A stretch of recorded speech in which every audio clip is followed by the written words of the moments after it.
إن الحمد لله نحمده ونستعينه ونستغفره ونعوذ بالله من شرور أنفسنا ومن سيئات أعمالنا.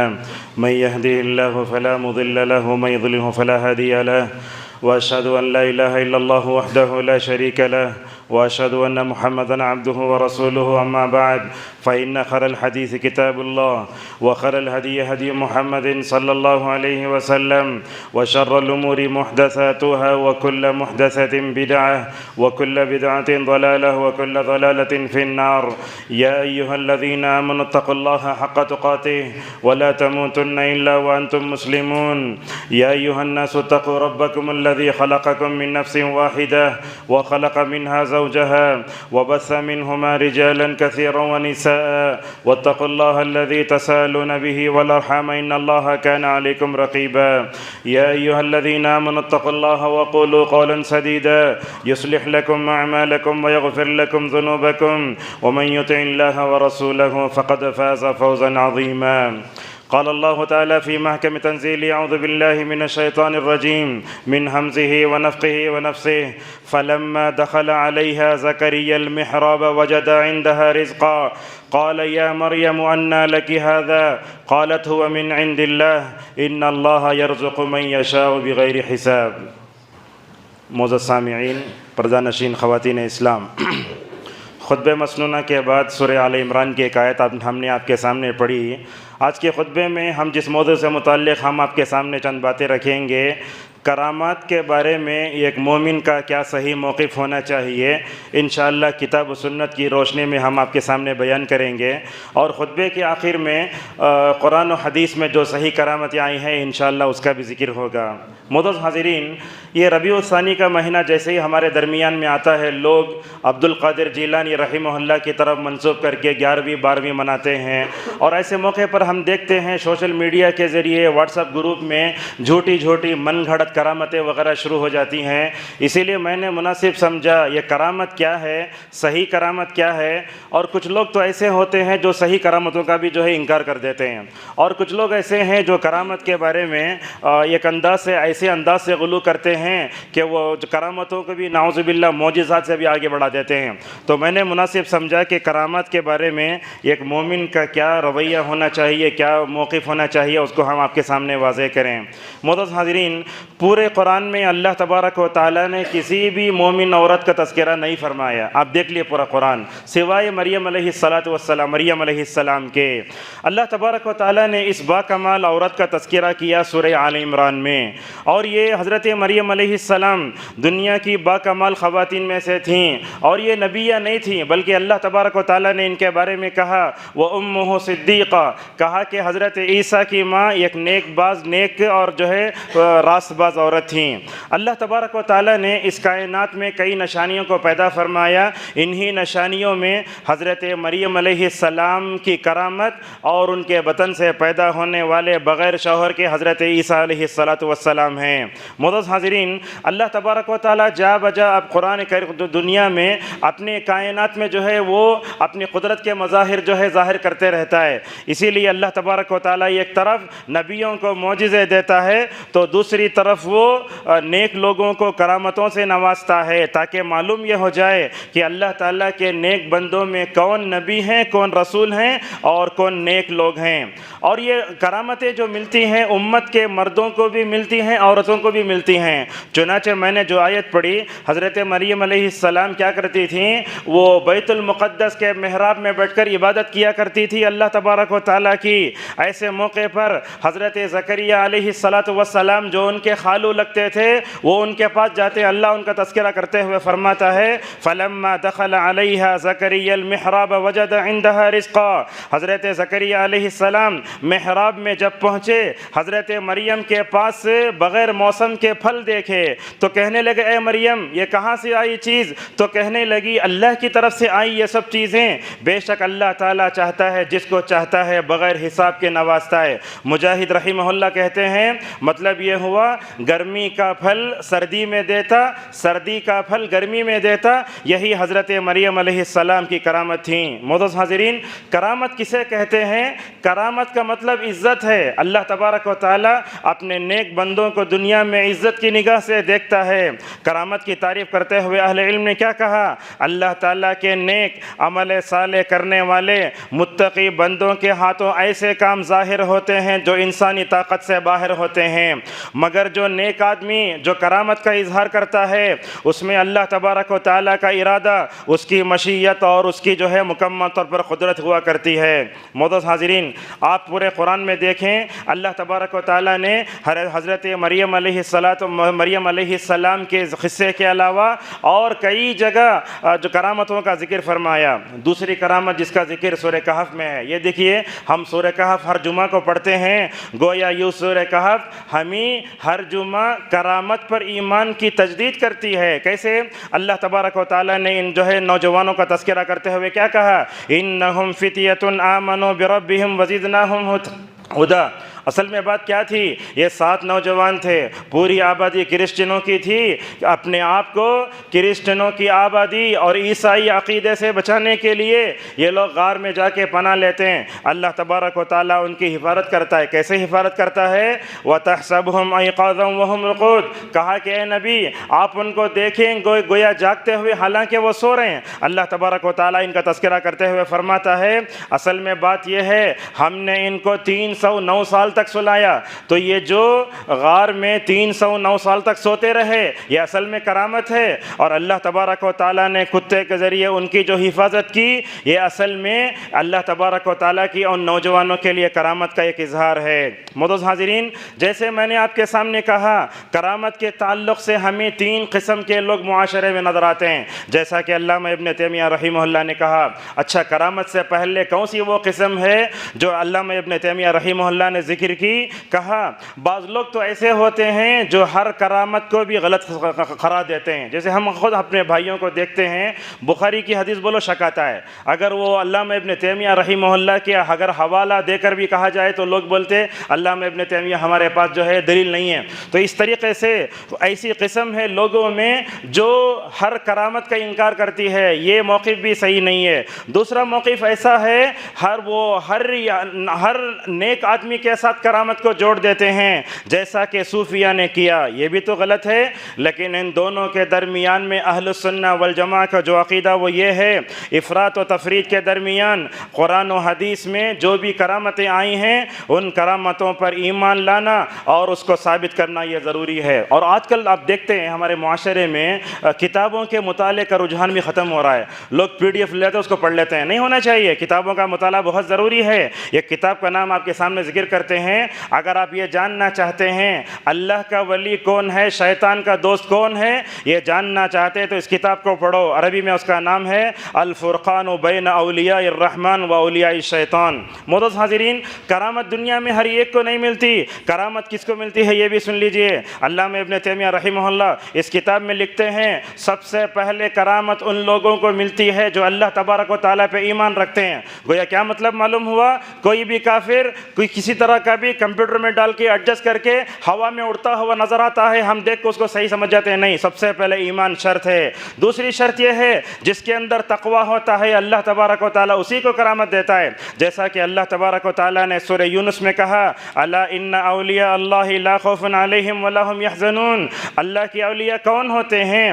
اللہ کے اولیاء وہ نہیں ہوتے جو انگلیوں میں انگوٹھی پہن لیتے ہیں، اللہ کے ولی نہیں ہوتے جو بڑے بڑے بال رکھ لیتے ہیں، اللہ کے ولی وہ نہیں ہوتے جو دل کی نماز پڑھتے ہیں۔ اللہ کا ولی تو وہ ہوتا ہے جس کا سب سے پہلے عقیدہ درست ہونا چاہیے۔ اللہ کا ولی نہیں ہوتا جو ہری چادروں کے سامنے جا کے جھکتا ہے، جو عروسوں میں شریک ہوتا ہے، وہ اللہ کا ولی نہیں ہوتا۔ اللہ کا ولی تو وہ ہوتا ہے جس کا ایمان صحابہ کی طرح ہو، اور دوسرا اللہ کا ولی وہ ہوتا ہے جس کے اندر مکمل طور پر تقوی ہو۔ معزز حاضرین، آج دنیا میں یہ بات بھی ہے، علامہ ابن تیمیہ نے ذکر کی ہے، دنیا کا کوئی بھی سچا نیک انسان اپنے آپ کو اللہ کا ولی بول نہیں سکتا، بلکہ اللہ تعالیٰ جس کو اپنا دوست بناتا ہے وہی اللہ تبارک و تعالیٰ کا ولی ہوتا ہے۔ اور اسی طریقے سے یہ کرامت کو حاصل کرنے کے بارے میں ایک ضابطہ یہ لکھا کہ کرامت کو اگر پانا ہے اللہ کی اطاعت کرنا ہے۔ تو اس کا کیا مطلب معلوم ہوا؟ اللہ کے نافرمان بندوں کو کبھی کرامت نہیں ملتی۔ اور اسی طریقے سے کرامت کے بارے میں اور ایک ضابطہ علماء نے بتایا،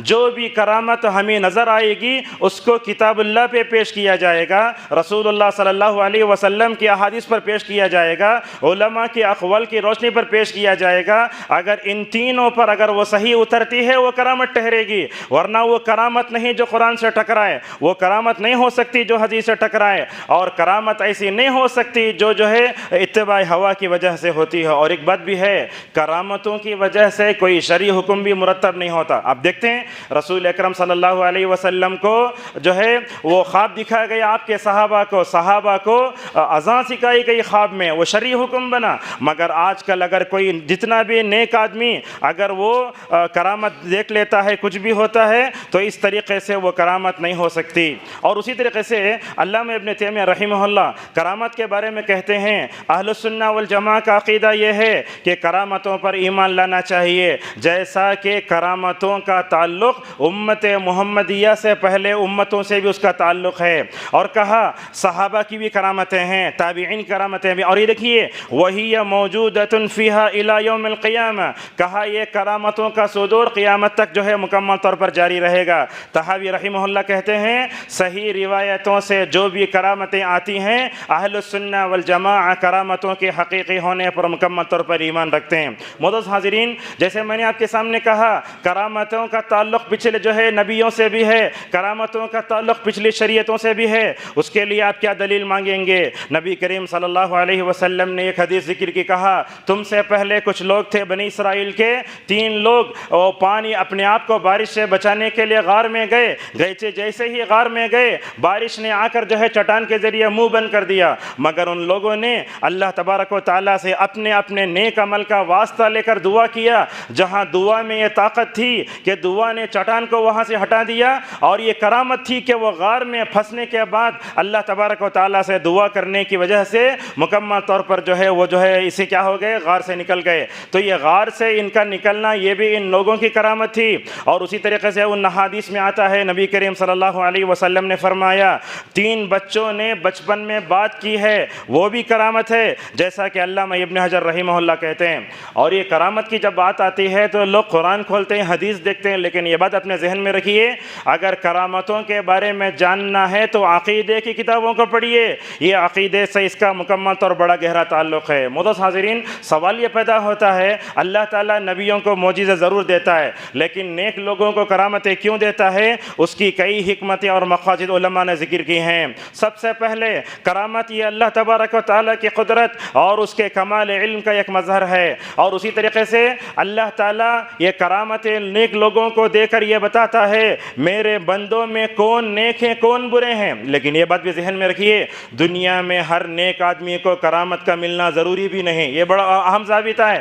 صحابہ اکرام کی آپ جو ہے کرامتیں دیکھیں گے، مگر علامہ ابن تیمیہ رحمہ اللہ کہتے ہیں کہ صحابہ اکرام کے بعد تابعین کے زمانے میں، تابعین کے زمانے میں بہت زیادہ کرامتیں ہوئیں، اتنی کرامتیں ہوئیں کہ صحابہ کو اتنی کرامتوں کی ضرورت نہیں پڑی۔ اور اسی طریقے سے کرامتوں کے مقاصد میں ایک مقصد یہ ہے اللہ تعالیٰ نیک بندوں کو جو ہے خوشخبری دینا چاہتا ہے، جیسا کہ اللہ تبارک و تعالیٰ نے کہا لہم البشریٰ فی الحیات الدنیا۔ اور اسی طریقے سے کرامتوں کی حکمتوں میں ایک حکمت یہ ہے اللہ تبارک و تعالیٰ نیک لوگوں کو دنیا ہی میں بتاتا ہے کہ میرے سیدھے راہ پر کون ہیں اور راہ راست سے ہٹے ہوئے کون ہیں۔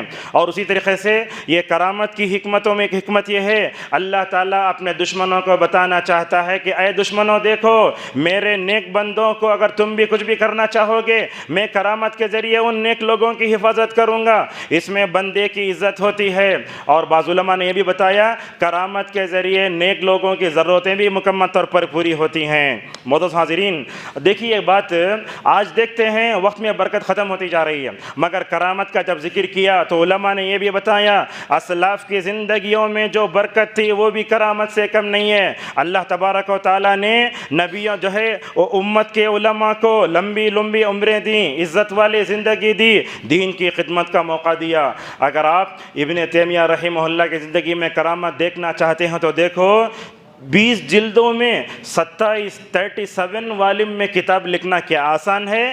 اور تو اور علامہ ابن القیم رحمہ اللہ کے بارے میں تو آتا ہے سفر حج میں زاد المعاد کتاب لکھی. اور بعض علماء نے یہی بتایا کہ علامہ ابن حجر رحمہ اللہ نے ظہر اور عصر کے درمیان ایک حدیث کی پوری کتاب پڑھ ڈالی. تو ان علماء کی زندگیوں میں وقت میں برکت کا ہونا یہ بھی کرامت سے خالی نہیں ہے. معزز حاضرین، ہم کرامت کے بارے میں اگر گمراہ فرقوں کا مطالعہ کریں تو ہمیں یہ بات بھی سمجھ میں آتی ہے. کچھ گمراہ فرقے ایسے ہیں جیسے صوفیہ وغیرہ ہیں، وہ تو کرامت کے بارے میں اتنا غلو کرتے ہیں، اس میں کوئی بھی چیز مل جاتی ہے تو اس کو ثابت کرنا شروع کرتے ہیں. جھوٹی من گھڑت روایتیں بھی مکمل طور پر آتی ہیں. بڑے افسوس کی بات ہے آج کل لوگ ممبروں پر کھڑے ہو کر ضعیف من گھڑت موضوع روایتیں ذکر کرے تو الگ اس سے ہٹ کر دیکھتے ہیں یہاں کفری عقائد بکے جاتے ہیں. یہاں کھڑے ہو کر ایسے من گھڑت کرامتیں ذکر کی جاتی ہیں، سامعین نعرہ تکبیر اللہ اکبر کا نعرہ لگاتے ہیں، نعوذ باللہ من ذالک. تو یہ من گھڑت جھوٹی کرامتوں کے ذریعے امت کے ذوق کو بگاڑنے کے یہی بدعتی علماء اس کے ذمہ دار ہیں. اور خصوصاً آپ دیکھیں گے یہ عبد القادر جیلانی رحمہ اللہ یا معید الدین چشتی رحمہ اللہ، ان تمام کا نام لے کر ان کے بارے میں جتنے جھوٹی کرامتیں ہیں اس کے بارے میں علامہ ذہبی رحمہ اللہ سیر اعلام النبلاء میں لکھتے ہیں کہ عبد القادر جیلانی رحمہ اللہ کی طرف منسوب جتنی روایتیں ہیں وہ پوری جھوٹی ہیں، ایک دو کے علاوہ. پرسوں ایک ویڈیو دیکھ رہے تھے، اس میں تو ایسا بتایا گیا تھا، وہ کہنے والا بدعتی عالم کہتا ہے میرا پیر ہے مشرق میں، میں مرشد ہوں مغرب میں. اگر میرا پیر کی جو ہے کرامت ایسی ہے کہ وہ اپنے مرشد کے جھڑتے ہوئے ازار کو بھی مشرق سے نعوذ باللہ پکڑ لیتا ہے. یہ کہاں سے آ سکتا ہے اور کس طرح کی روایتیں؟ دیکھیں عبد القادر جیلانی رحمہ اللہ کے نام میں ذکر کیا جاتا دستگیر، یہ کفری عقیدہ. دیکھو اللہ تبارک و تعالیٰ کا ہاتھ پکڑا عبد القادر جیلانی رحمہ اللہ نے نعوذ باللہ، اور وہ بادلوں میں چلتے ہوئے پھسل کر جا رہا تھا.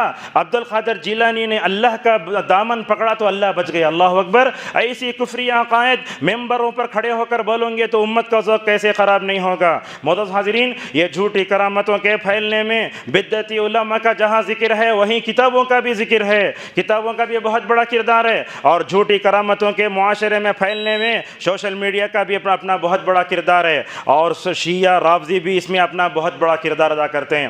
بلکہ شیعہ اور رافضیوں کتابوں کو پڑھنے سے ہمیں یہ بات معلوم ہوتی ہے ان کے پاس جو معجزہ ہو، ان کے پاس جو کرامت ہے، مکمل طور پر وہ اس کو معجزے کا درجہ دیتے ہیں. ان کے 12 امام ہیں، 12 امام کے بارے میں ان کا عقیدہ یہ ہے، کیا عقیدہ ہے کہ وہ مردوں کو زندہ کرتے ہیں، پیدائشی نابیناؤں کو بھی مکمل طور پر اچھا کرتے ہیں. معزز حاضرین، خطبے کے آخری میں ہم آپ کے سامنے چند کرامتوں کی جو ہے مثالیں دیتے ہیں. ان کو پڑھنے سے سمجھ میں آتا ہے کہ کرامتیں صحیح بھی ہوا کرتی ہیں. نبی کریم صلی اللہ علیہ وسلم کے زمانے میں 2 صحابی تھے، ایک کا نام تھا اسید ابن حضیر، دوسرا کا نام تھا عباد ابن بشر رضی اللہ عنہما. مدینے میں رات کے اندھیرے میں رسول اللہ صلی اللہ علیہ وسلم سے ملاقات کے بعد باہر نکلتے ہیں. حالانکہ اس وقت اسٹریٹ لائٹ نہیں تھا. ذرا وہ تصور کر کے اس کو ذہن میں سنیے. وہ کہتے ہیں دونوں صحابی جیسے نکلے ان کے سامنے ایک چمکتا ہوا ایک عصا آیا، ان کو راستہ دکھا رہا ہے. وہ چمکتے ہوئے عصے کی روشنی میں چلے جا رہے ہیں، اور چلے جانے کے بعد شاید ایک کو رائٹ میں جانا تھا، دوسرے کو لیفٹ میں جانا تھا. جیسے ہی عباد ابن بشر اور اسید ابن حضیر رضی اللہ عنہما الگ الگ ہو گئے، دونوں کے لیے چمکتا ہوا عصا اور ایک آ گیا. لہٰذا وہ چمکتے ہوئے عصے کی روشنی میں ہی اپنے منزل مقصود کو پہنچے. یہ بخاری مسلم کی روایت ہے. امین شنقیطی رحمہ اللہ اس حدیث تشریح میں کیا کہتے ہیں؟ اللہ تبارک و تعالیٰ نے ان دونوں صحابہ کو دنیا میں چمکتے ہوئے عصے کی روشنی میں کرامت دی. یہ تو دنیا میں ہوا، اور اللہ تبارک و تعالیٰ آخرت میں بھی ان کو اچھے انداز سے روشنی عطا فرمائے گا. اور اسی طریقے سے یہ دیکھیے عکاشہ رضی اللہ عنہ کے بارے میں کئی علماء نے بتایا ہے، جب وہ میدان بدر میں لڑ رہے تھے دشمنوں کو مار کر تلوار ٹوٹ گئی تھی.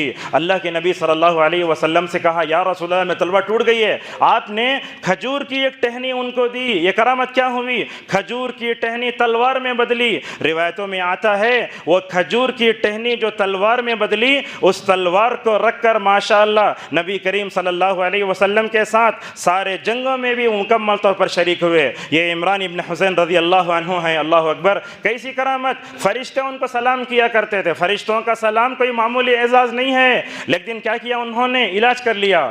داغنے کا علاج تھا، وہ نہیں کرنا تھا۔ جیسے ہی داغنے کا علاج کیا، سلام کرنا چھوڑ دیا فرشتوں نے۔ بعد میں جب توبہ کرنا شروع کیا، ماشاءاللہ وہ جو ہے دوبارہ فرشتے سلام کرنے لگے۔ یہ واقعہ سنیے، جیسے ہی ہم شیر کو دیکھتے ہیں یا شیر کی درندگی کو دیکھتے ہیں تو ہمارے جو ہم کو ڈر ہوتا ہے۔ یہ کیسے تھے؟ حضرت سفینہ رسول اللہ صلی اللہ علیہ وسلم کے غلام تھے۔ ایک دن کیا کیا؟